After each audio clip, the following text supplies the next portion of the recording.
I couldn't watch your kid, my mom refused. You're on your own now, I texted while canceling every payment. On Christmas Day, my dad came. I'm 31. I knew things were bad the moment I saw her expression. My mother, Margaret, was sitting on the couch with Lisa's kids, looking healthier than I'd seen her in months. For a woman who was supposedly too frail to watch my daughter Mia for a single night, she seemed to be doing just fine with my sister's 3 children. My stomach dropped. Everything froze. The laughter died when they spotted me in the doorway. My mother's face paled for a split second before she recovered, pasting on that smile I'd seen 1,000 times before. "Jake, what a surprise. I wasn't expecting you," she chirped, bouncing my nephew on her knee. I couldn't speak. The envelope of cash in my hand, the extra money for utilities I'd brought over, suddenly felt like a lead weight. My eyes darted between my mother, Lisa's kids, and my dad, who slumped deeper into his recliner, avoiding my gaze. "You said you couldn't watch Mia because of your health," I finally managed, my voice tight. The room went silent. My mother hesitated, but Lisa, always ready with an excuse, jumped to her defense. Too much on her plate, she said, wouldn't want her to overdo it. My blood pressure spiked. A familiar pressure built behind my eyes. I repeated her words back to her, keeping my voice low. She was literally babysitting right now. My mother sighed, rubbing her temple like I was causing her stress. The irony wasn't lost on me. She explained that it was different, that Lisa needed her help. Raising kids alone isn't easy. The floor disappeared beneath me. 32 years of being second best crystallized in that single moment. I asked her point-blank if Lisa, who had never paid a single bill in her life, who Mom had bent over backward for since we were kids, needed her more than I did. Silence crashed down around us. My father shifted uncomfortably. Lisa rolled her eyes. And my mother, she just shook her head as if I was being ridiculous. Not like that, she insisted, but it was exactly like that. My jaw clenched tight enough to crack teeth. Everything suddenly made sense. My mother's supposed illness wasn't about health, it was about control. She didn't want to risk me cutting off the money flow. So she lied. She manipulated me. She let me believe she was too weak to help, all while cashing my checks without guilt. And Lisa knew. She had always known. Something inside me snapped. Years of frustration, resentment, and disappointment boiled over. I told them I finally understood. I was never part of this family, not really. Just the backup plan, the safety net. The idiot who kept the lights on while they all lived their lives. My mother gasped dramatically. I cut her off before she could speak. This wasn't fair. No, what wasn't fair was me paying their bills for years while they treated me like an afterthought. Believing they actually needed my help when the truth was, they just didn't want to do anything for me. My mother was a liar. Lisa leaned forward with that smirk I'd grown to hate. She called me dramatic, claimed Mom had to tiptoe around me because I was uptight. I turned to her, my expression carved from stone. I called her pathetic. She let Mom coddle her like she was still 15, and she ate it up because it was easier than taking responsibility for her own life. They deserved each other. Without another word, I turned and walked out. My mother called after me. Lisa yelled something snarky. My father remained silent. As always, I didn't stop. I couldn't. My hands trembled on the steering wheel. My throat burned. The drive home passed in a blur of streetlights and traffic signals. By the time I pulled into my driveway, I knew what I had to do. Erin was waiting for me in the kitchen, Mia already asleep upstairs. One look at my face was all it took. She asked me what happened, her voice soft with concern. I told her everything. The babysitting, the lies, the final confirmation of what we'd both suspected for years. She didn't seem surprised. Maybe part of her had always known too. She asked me what I planned to do next. I told her I was done, just done. That night I slept better than I had in years. The next morning I canceled every payment. The rent, the utilities, the car insurance, the grocery deliveries, everything. Then I sent one final text.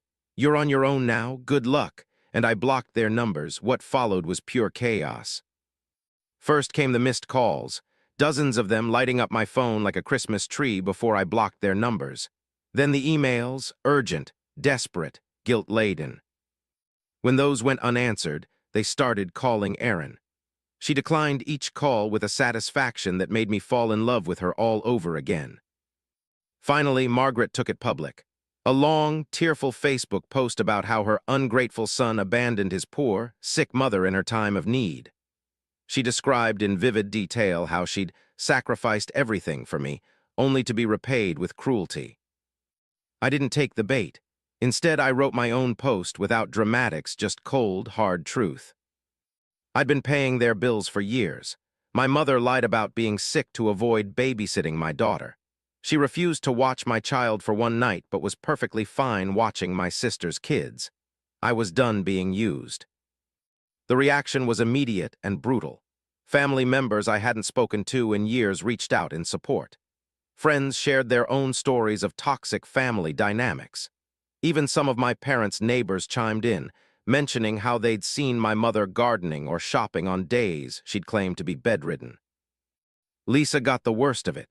Her carefully crafted image as the struggling single mom crumbled under the weight of questions about her spending habits and constant vacations. Then came the final act, a knock at my door 3 days later. Through the peephole, I saw them. Margaret and Frank standing on my porch looking desperate. My father's face was haggard. My mother's eyes were red-rimmed, though I wondered if the tears were genuine or just another performance. I hesitated, my hand on the doorknob.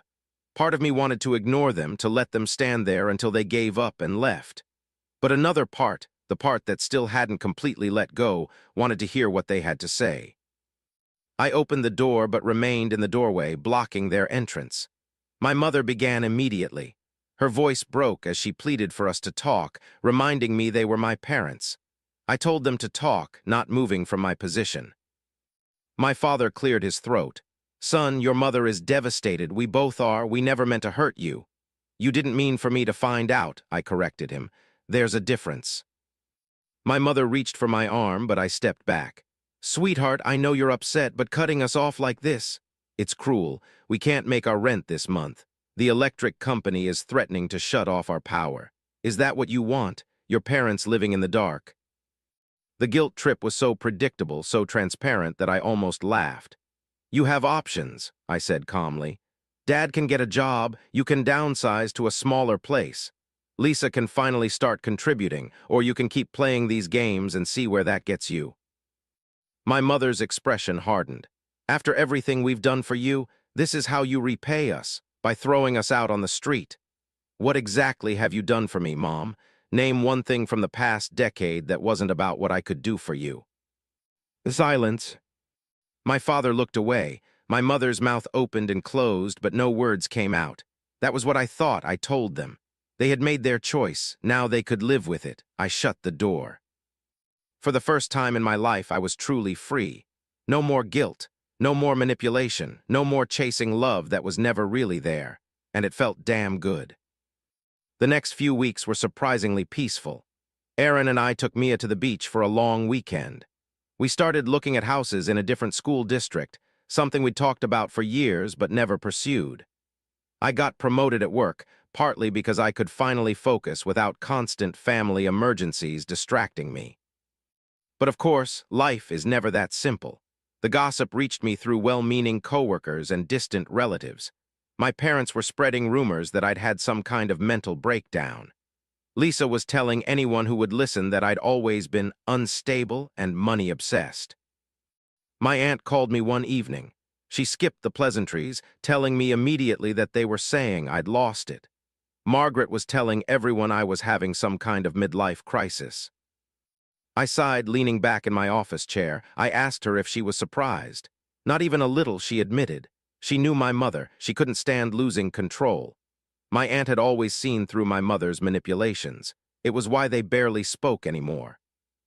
I asked her how bad it was. Bad enough, she told me. They were apparently being evicted next month. Frank tried to get his old job back at the hardware store, but they weren't hearing. Lisa had been asking everyone for loans, but people were starting to connect the dots. A twinge of something, not quite guilt but close, passed through me. I told her it wasn't my problem anymore, but my voice lacked conviction. My aunt was quiet for a moment. She agreed it wasn't and acknowledged I'd done more than enough. She just thought I should know what was being said. After we hung up, I sat in silence, watching the sunset through my office window. Was I a bad son? A cruel person? The doubts crept in like shadows. Erin found me there an hour later, still staring into the distance. She asked if I was okay, perching on the edge of my desk. I admitted I didn't know. Part of me felt free, but another part felt guilty. She took my hand, her expression serious. She reminded me that I'd supported them for years. I'd given them more chances than they deserved. All they had to do was be honest with me, treat me with the same respect they gave Lisa. They couldn't even do that. She was right. I knew she was right. I confessed my worry about what would happen when they really needed help, when they were elderly and genuinely couldn't take care of themselves. Erin squeezed my hand. That was a bridge to cross when we got there, she told me. But supporting them didn't have to mean being manipulated by them. There was a difference between helping parents and being their personal ATM. I nodded, pulling her into my lap. I asked her when she got so wise. She claimed she'd always been wise. I was just finally listening. 2 months passed. Mia learned to count to 20, a development that brought me more joy than any promotion ever could. We put an offer on a house in a quiet neighborhood with good schools. Life moved forward. Then came the Christmas card. It arrived on a Tuesday, nestled between bills and grocery store flyers. No return address, but I recognized my mother's handwriting immediately. Inside was a generic holiday card with a family photo. My parents and Lisa with her kids, everyone smiling as if nothing had changed. On the back, a single line in my mother's looping script. "We miss you," no apology, no acknowledgement of what had happened, just 3 words that were supposed to make everything better. I tossed it in the trash without a second thought. That evening, as Erin and I decorated our Christmas tree, the doorbell rang. I froze, tinsel in hand. Erin offered to get it, squeezing my shoulder as she passed. I heard murmured voices, then Erin returned with an expression I couldn't quite read. "It was your dad," she told me quietly, "just him." My father stood in the entryway, hands in his pockets, looking smaller than I remembered. His hair had gone completely gray since I'd last seen him. Deep lines etched his face. We exchanged terse greetings. I asked him what he was doing here. He glanced at Erin, then back to me. He asked if we could talk just for a few minutes. Erin gave me a look that said it was my call. I nodded, and she took Mia upstairs for her bath, leaving us alone.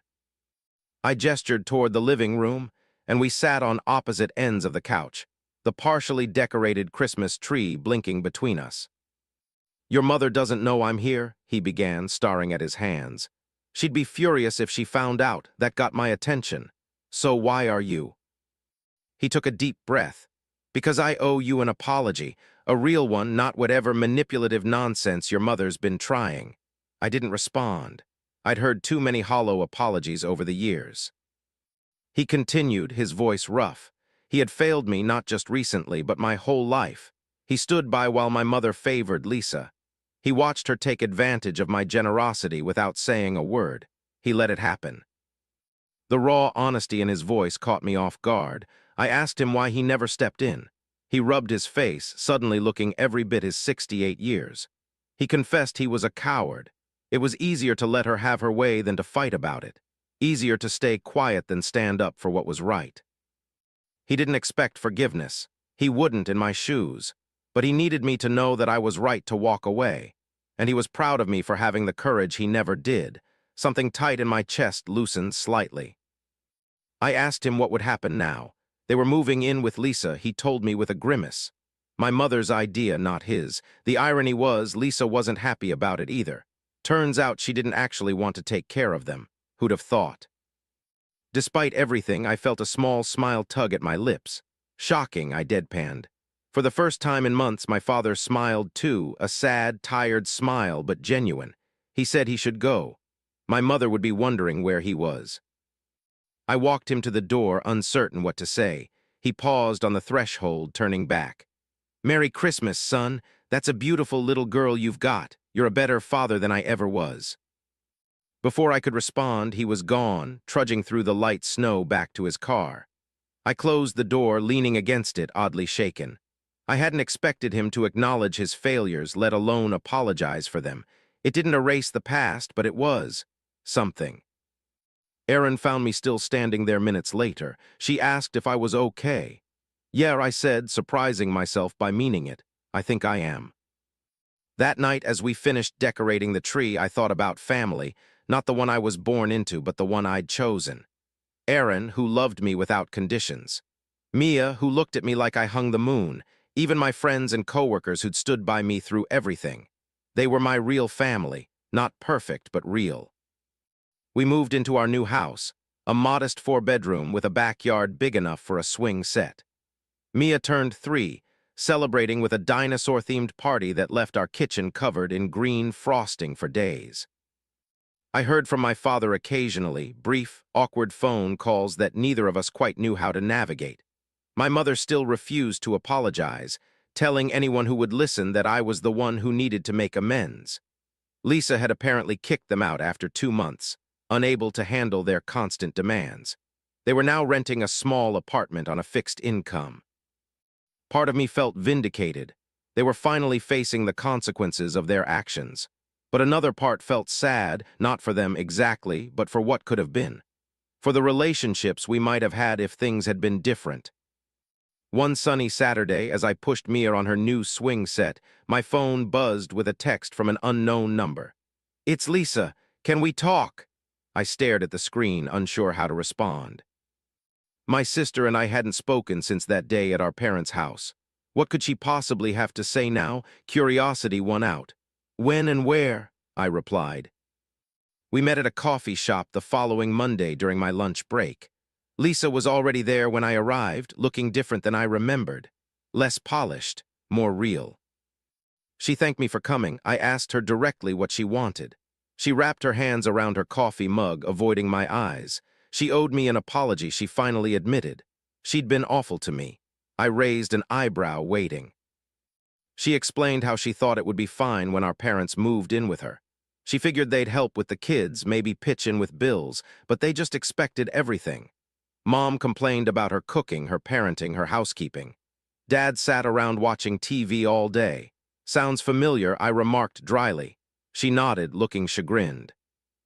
For the first time, she understood what I'd been dealing with. It was exhausting. After 2 months, she couldn't take it anymore. I noted that she'd kicked them out. She had to, she insisted. They were driving her crazy. I leaned back, studying my sister's face. There was something different in her expression, a humility I'd never seen before. I asked her why she was telling me this. She sighed, meeting my eyes properly. She admitted I was right about everything. Mom did favor her. She did take advantage. She let me carry the burden alone because it was easier than admitting how messed up everything was. And she was sorry, truly. I wasn't sure what I'd expected from this meeting, but it wasn't this. Lisa had never apologized to me, not once in 32 years. I told her I appreciated that, but one apology didn't erase decades of behavior. She quickly agreed. She wasn't asking for forgiveness. She just needed me to know that she saw it now, what they did to me, what she did. She was trying to be better for her kids. Something in her words struck a chord. For my kids. Despite everything, Lisa was a mother trying to break the cycle. I asked if she was still in touch with them. Sometimes, she said. Mom was still mom, she'd never change, but Lisa was setting boundaries now. No more endless babysitting, no more loans, no more guilt trips. I nodded, understanding exactly what she meant. I asked about her kids, surprising myself with the question. Lisa smiled, some of her tension visibly easing. They were good, she told me, busy. Jack had started kindergarten. Emma was obsessed with soccer. They sometimes asked about their cousin, Mia. An awkward silence fell between us. 32 years of complicated history couldn't be resolved in a single coffee meeting. I finally told her that I couldn't promise we'd ever be close. There was too much water under that bridge, but maybe we could start over, as adults, without all the baggage. Lisa nodded, eyes suspiciously bright. She'd like that, she said softly. We talked for another 20 minutes, careful, neutral topics. Her job, my new house, the weather. It wasn't much, but it was a beginning. As we were leaving, she turned to me. She thanked me again for meeting her, and for standing up to them. If I hadn't, she wasn't sure she ever would have seen the truth. I nodded, not quite ready to say, "You're welcome," but acknowledging her words. Walking back to my office, I felt lighter somehow. Not because everything was fixed, it wasn't, and might never be, but because I'd finally broken free of the patterns that had defined my life for so long. I wasn't the family ATM anymore. I wasn't the forgotten son, the reliable one who never got the recognition he deserved. I was just Jake, husband, father, and man, finally living on his own terms. That night, as I tucked Mia into bed, she looked up at me with her mother's eyes. "Daddy," she said sleepily, "are you happy?" I kissed her forehead, breathing in the sweet scent of her shampoo. "Yes, sweetheart," I said. "I'm very happy," and for the first time in as long as I could remember, it was completely true.